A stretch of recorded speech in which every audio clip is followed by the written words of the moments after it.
नमस्कार दोस्तों, अंगिरा ज्योतिष पीठ के चैनल में आप सभी का एक बार फिर स्वागत है। दोस्तों, आप सभी का बहुत बहुत शुक्रिया, बहुत बहुत धन्यवाद। आप लोगों ने मेरे वीडियोस को लाइक और शेयर किया। आपके कमेंट्स के लिए आपका स्वागत है। जो लोग मेरे साथ नए जुड़ रहे हैं उन सभी का भी स्वागत है। आप सभी का बहुत बहुत शुक्रिया। दोस्तों, आज का टॉपिक हमारे देश भारत पर आधारित है। मेरा आज का वीडियो हिंदुस्तान की कुंडली पर आधारित है। हमारे देश में आने वाली दशा, चंद्रमा की महादशा में सूर्य की अंतर्दशा लगने वाली है। तो सूर्य की अंतर्दशा में हमें क्या क्या रिजल्ट मिल सकते हैं, किन किन रिजल्ट्स की आशा हम कर सकते हैं, आज का मेरा पूरा वीडियो उस पर आधारित है। दोस्तों, चंद्रमा की महादशा में सूर्य का अंतर 4 मार्च 2025 से लेकर और 3 सितंबर 2025 तक रहेगा। आज हम इन 5-6 महीनों में क्या क्या घटनाएं घट सकती हैं उन पर चर्चा करेंगे। मेरा अगला वीडियो नरेंद्र मोदी साहब और योगी जी की कुंडलियों में क्या क्या सिमिलैरिटीज हैं इसके ऊपर रहेगा। मैं आशा करता हूं कि आप सभी लोग मेरी इस वीडियो के एंड तक बने रहेंगे और इस वीडियो को पूरा देखेंगे। अगला वीडियो भी आप लोगों के लिए इंटरेस्टिंग होने वाला है। मोदी जी और योगी जी की कुंडलियों पर मैं बात करूंगा, वो भी मैं आप लोगों के लिए अपलोड करने वाला हूं।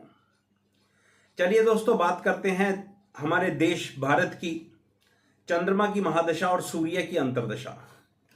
दोस्तों, सबसे पहले तो हमें ये जानने की जरूरत है कि सूर्य और चंद्रमा है क्या। ये दोनों के दोनों रॉयल प्लैनेट हैं और इन दोनों रॉयल प्लैनेट्स की हमारे देश पर दशा लगने वाली है। दोस्तों, सूर्य एक क्रूर ग्रह है, क्योंकि अंतर्दशा नाथ है तो इसकी बात करनी बहुत जरूरी है। सूर्य एक क्रूर ग्रह है, सूर्य राजा है, सूर्य अथॉरिटी है, सूर्य सुप्रीम है। सूर्य हमारे जॉडियक में इकलौता ऐसा प्लैनेट है जिसके पास एनर्जी है, रोशनी है। बाकी सभी प्लैनेट इससे रोशनी लेकर चमकते हैं और अपना काम करते हैं। आप सभी ये बातें जानते हो। लेकिन सूर्य क्योंकि राजा है तो फिर राजा तो ये कहता है जो मैं कह रहा हूं बस वही ठीक है, आप लोग मेरी बातों को फॉलो करो। थोड़ी सी बात मैं चंद्रमा की महादशा की भी बात करूंगा। दोस्तों, वैसे तो मैं मंगल की महादशा पर भी वीडियो बनाकर एक मैंने डाल रखा है, ऑलरेडी डाल रखे हैं 2 वीडियोस। लेकिन फिर भी आने वाले समय में मोदी जी की ओथ कुंडली को ध्यान में रखते हुए मैं इस पर भी वीडियो बनाऊंगा। हमारे देश के हालात बहुत तेजी से बदलने वाले हैं। क्यों बदलने वाले हैं, थोड़ा इस बात पे ध्यान दें। ए पॉइंट, अभी तक हमारे देश को चंद्रमा की महादशा चल रही थी 10 साल की। तो दोस्तों, आप लोगों ने देखा कि इन 10 सालों में हम इमोशनली अपने देश से बहुत ज्यादा अटैच रहे।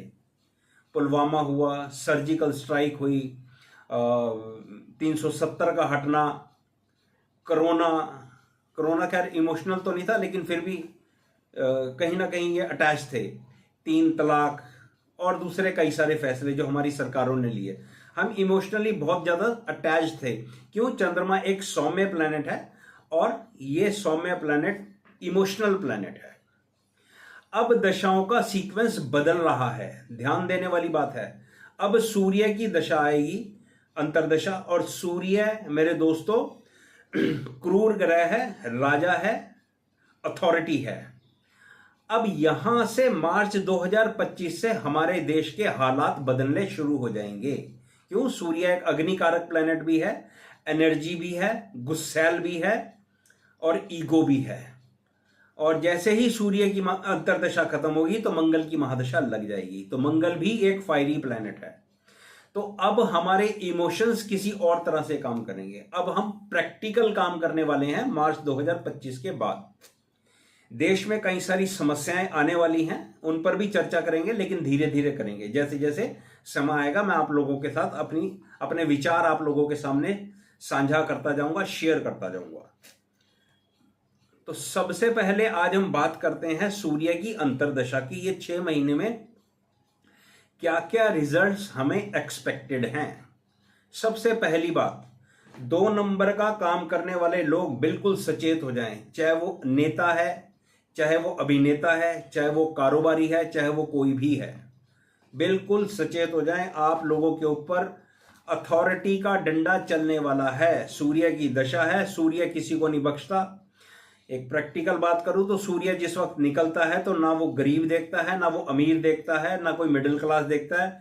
वो अपनी सूर्य की गर्मी से सबको झुलसा देता है जब उसका समय होता है। तो मई जून जुलाई ये सब आपने देखा है, अपने समय से निकलता है, अपने समय पर अस्त होता है। तो अब हम लोग थोड़े पंक्चुअल हो सकते हैं, थोड़े धार्मिक हो सकते हैं। राजा, क्योंकि सूर्य अथॉरिटी है, सूर्य की प्लेसमेंट कुंडली में इस तरह की है, तो ये 2 नंबर का काम करने वाले लोग, नेता, अभिनेता, राजा, रंक, जो भी है, छोटा आदमी, बड़ा आदमी, सेल्स डिपार्टमेंट, कोई भी है, कोई सा भी है, ये सब सावधान हो जाए। इनके ऊपर डंडा चलने वाला है और आप देखोगे बहुत बढ़िया डंडा चलेगा। ये ईडी की कार्रवाई, इनकम टैक्स की कार्रवाई, ये सब चलेंगी और आप लोग देखोगे कि नोट भी सामने आएंगे। जैसे पहले आते रहते हैं, आते रहे हैं, अब भी आएंगे। लेकिन अब की बार क्योंकि सूर्य की दशा है तो कोई बड़ा आदमी फंस सकता है जो न्यूज में होगा।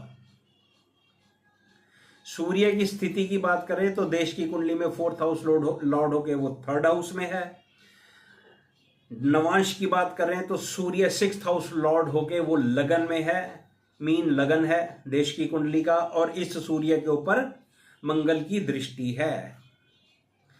15 अगस्त 1947 सुबह के 00:00 आवर्स नई दिल्ली पर हमारी ये कुंडली बनकर आती है। तो ये सूर्य हमारे देश में कई सारी समस्याएं भी लेकर आ रहा है, क्योंकि नवांश चार्ट के अंदर वो मंगल से दृष्ट है और सूर्य 6th हाउस लॉर्ड हो गया है, और D1 चार्ट के अंदर भी सूर्य 6th हाउस लॉर्ड के साथ बैठा हुआ है। छठा घर लड़ाई झगड़ा कलह क्लेश, और तीसरा घर हमारे पड़ोसी मुल्क, और तीसरा घर हमारी ट्रांसपोर्टेशन, यातायात, हमारे कोरियर, ये सब, इन पर असर पड़ेगा। कोई बड़ी दुर्घटना होने की संभावना देख रहा हूं सूर्य की अंतर्दशा में। 4 मार्च 2025 से 3 सितंबर 2025 तक देश में जो अगला मॉनसून सत्र होगा, संसद का सत्र होगा, बिल्कुल बिंदास बात करना चाहूंगा। मैं ऐसा अनुमान लगा पा रहा हूं देश की कुंडली से कि देश में, हमारे देश के प्रधानमंत्री कोई बड़ा बिल लेकर आने वाले हैं और वो उसको पास करवा लेंगे। अथॉरिटेटिव काम होगा। अभी तक इमोशनल काम हो रहे थे, अब अथॉरिटेटिव काम होंगे। अब विपक्ष थोड़ा अलग तरीके से एजिटेशन करेगा, हो हल्ला करेगा संसद के अंदर, और बहुत कुछ करेगा, लेकिन विपक्ष की ज्यादा नहीं चलेगी। जब मैं सूर्य की अंतर्दशा को ओथ कुंडली पर लगाकर देखता हूं तो मुझे प्रधानमंत्री स्ट्रांग दिखते हैं, विपक्ष कमजोर दिखता है। बेशक ओथ कुंडली के अंदर विपक्ष के घर में कुंभ राशि का शनि पड़ा हुआ है, अपनी राशि का शनि पड़ा हुआ है, तो विपक्ष स्ट्रांग है।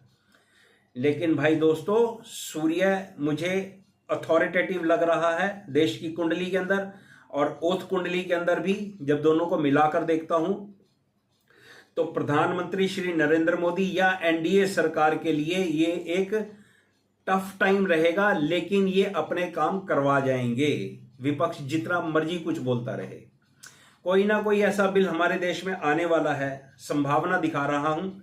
कोई ना कोई बिल ऐसा आने वाला है। विपक्ष ने तो हो हल्ला करना ही करना है, विरोध करना ही करना है, लेकिन जिस तरह से वुमेन का बिल इन्होंने पास करवा लिया ना, और विपक्ष ने भी साथ दिया, कुछ इस तरह का काम भी संभव है, कुछ इस तरह का काम भी संभव है। कोई ऐसा बिल आएगा देश हित के लिए जो मोदी साहब पास करवा लेंगे और विपक्ष इनको सपोर्ट करेगा, और अगर विपक्ष सपोर्ट नहीं करेगा तो मोदी साहब वो अपना बिल पास करवा लेंगे। मुझे उस अथॉरिटेटिव बिल में, वो देश हित के बिल में मुझे किसी तरह की कोई समस्या नहीं दिखती। क्यों? क्योंकि सूर्य दशमांश चार्ट में 10th हाउस में बृहस्पति की धनु राशि का आ गया है, और ये बृहस्पति से दृष्ट भी है। तो भाई प्रधानमंत्री साहब, जब मैं तीनों कुंडलियों को मिलाकर देखता हूं तो स्ट्रांग स्थिति में है। थोड़ा और आगे चलकर देखते हैं दोस्तों, मैं थोड़ा ट्रांजिट की भी बात कर दूं आप लोगों से। तो जब ये दशा मार्च में शुरू होगी, सूर्य की अंतर्दशा शुरू होगी, उस वक्त शनि का ट्रांजिट मीन राशि में हो जाएगा और बृहस्पति का ट्रांजिट मिथुन राशि में हो जाएगा। यहां दोनों से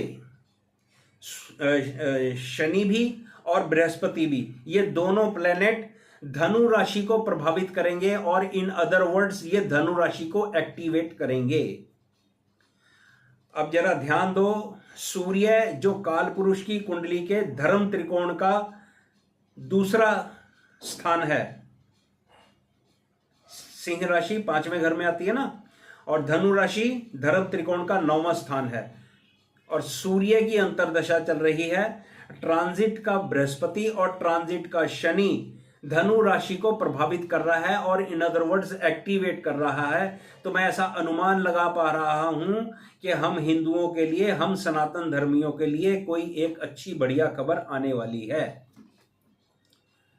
लॉ के थ्रू हो, किसी भी तरह से हो, किसी मंदिर का निर्माण हो, चाहे कोई एक अच्छा फैसला हमारे हक में आए हिंदुओं के, काशी का फैसला हो, मथुरा का फैसला हो, कोई हो, इस तरह की एक अच्छी संभावना मैं सूर्य की अंतर्दशा में देख रहा हूं। मुझे ऐसा लगता है कि फिर हमारे देश में सनातन धर्म का डंका बजने वाला है। दूसरे लोग, दूसरे पंथ के लोग ज़्यादा इंटरफेयर नहीं कर पाएंगे, मुझे ऐसा लगता है। ऐसा मेरा मानना है, मेरा अनुमान है। तो दोस्तों, ये मेरी छोटी सी ऑब्जर्वेशन आप लोगों के सामने रखी। मैंने 4-5 बातें आप लोगों के सामने करी हैं। मुझे ऐसी आशा लगती है कि आने वाले साल में, मतलब ये जो साल शुरू होगा वो तो हम चैत्र शुक्ल पक्ष प्रतिपदा से भी बनाएंगे, वहां से भी बनाएंगे।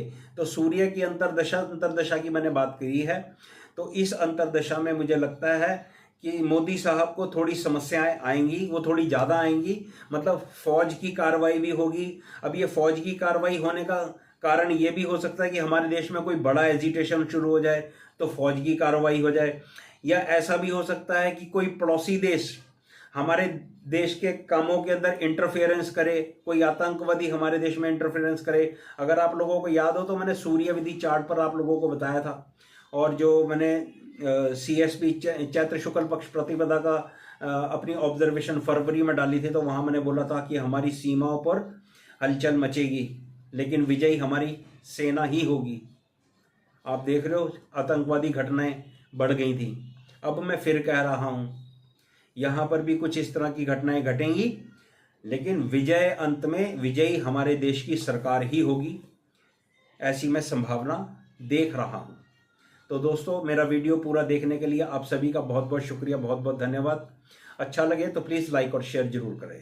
धन्यवाद।